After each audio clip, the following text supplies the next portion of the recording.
Pete Hegseth walked into Washington like he owned the place. Loud, brash, untouchable. But then came Mikie Sherrill, a Navy pilot turned congresswoman who doesn't flinch under pressure. So, Mr. Secretary, can you explain how exactly you misunderstood such a monumental presidential order? And when she went after him in Congress, the mask cracked. Suddenly, Hegseth wasn't the bulldozer, he was the one cornered. So let's walk through how Hegseth got here, why Sherrill's words cut so deep, and why this moment is still echoing through Washington. Pete Hegseth was never meant to be a quiet defense secretary.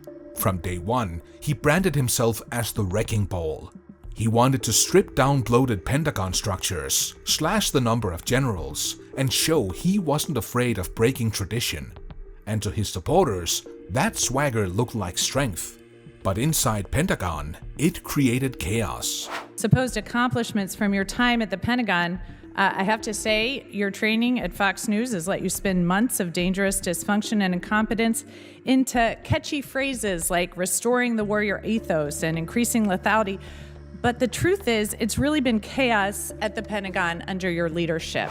Reports of frustration started piling up. Long-serving officers complained he was dismantling institutions faster than he could replace them. The media picked up on whispers of instability. And while Hegseth brushed it off as resistance from the swamp, even allies started worrying that he wasn't bringing order, he was creating danger. And then came the Signal Group chat leak. It sounds like something out of a spy movie, but it was embarrassingly real. A secret group chat with high-level officials discussing military operations against Houthis in Yemen somehow had the wrong guy added. Jeffrey Goldberg, the editor of The Atlantic. Suddenly, a journalist was sitting in the room, digitally at least, while Pentagon leaders were talking about airstrikes. That kind of slip isn't just sloppy, it's dangerous. It triggered an Inspector General review and left Hegseth scrambling to explain how a man in his position could let something like that happen. Add to the top the resurfacing of sexual assault allegations from 2017. A police report claimed Hegseth had trapped a woman in a hotel room.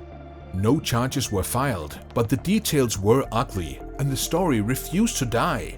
Hegseth's team tried to downplay it, but the narrative of a leader weighed down by controversy grew louder.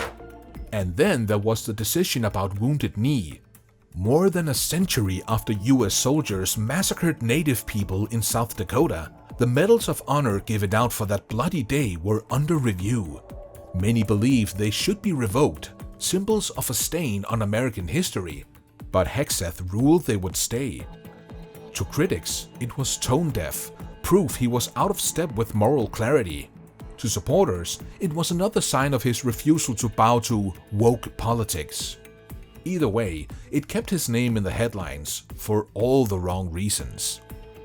So by the time Hegseth walked into Congress to face Mikie Sherrill, the stage was already set. He was weakened, vulnerable, and Sherrill smelled blood in the water. Mikie Sherrill isn't just another lawmaker. She's a former Navy helicopter pilot, a graduate of the Naval Academy, someone who's lived the life Hegseth only talks about. She knows the weight of command, and when she looked across the hearing room at the defense secretary, she didn't see strength. She saw recklessness. Her words were sharp, direct, and impossible to ignore. Your incompetence is a danger to this country, and I'm tired of getting lies instead of answers. That's not typical congressional theater. That's a direct hit to a man who built his brand on toughness. Sherrill stripped it away in seconds.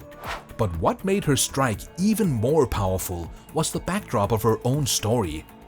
Just weeks earlier, her military records had been leaked, unredacted, exposing private details, even her social security number. It wasn't an accident, it was political. A shady release that conveniently helped her opponents. And yet, instead of shrinking under that pressure, she came back swinging. Her Naval Academy past also resurfaced. She had been barred from walking at graduation in the mid-90s, tied to a cheating scandal. Sherrill has always maintained she didn't cheat, but was punished for not reporting others who did.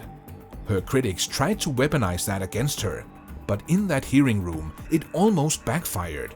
Because when she stood up to Hegseth, it looked like someone who knew what accountability meant, who had paid a price once and wasn't afraid to call out another leader.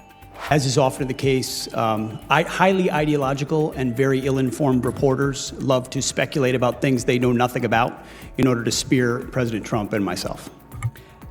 So it sounds like actually the reporting is correct, because I will say, if it wasn't a mistake, why did aid restart only a few days later? And that's where the takedown moment comes in, because it wasn't about one soundbite. It was the way the whole room shifted. Hegseth tried to dodge, he tried to pivot, but Sherrill didn't let him. Each time he leaned on bravado, she dragged him back to the facts, the chaos at the Pentagon, the botched communications, the dangerous decisions. She turned the spotlight on his failures, and suddenly the tough guy image cracked.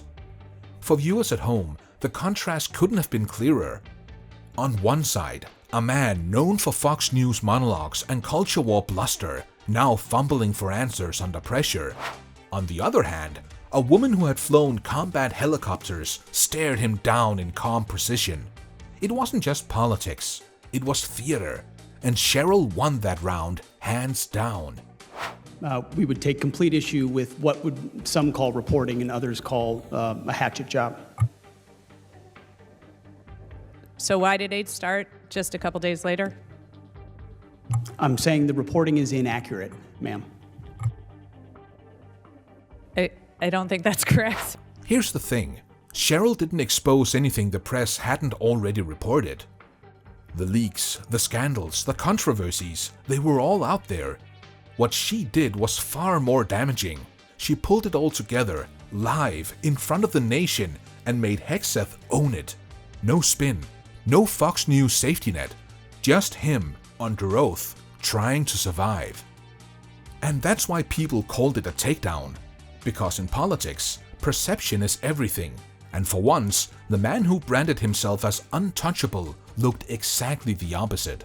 You haven't nominated someone because qualified admirals keep turning the position down.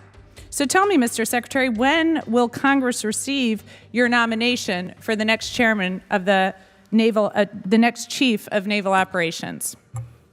Ma'am, with all due respect, I would suggest not believing every headline you read. With all due respect, I'd like your nomination. When will we see it? There is not a single admiral. Of course, Hegseth isn't out of power, at least not yet. He's still in office, his allies still defend him, but the crack is there now, visible to everyone.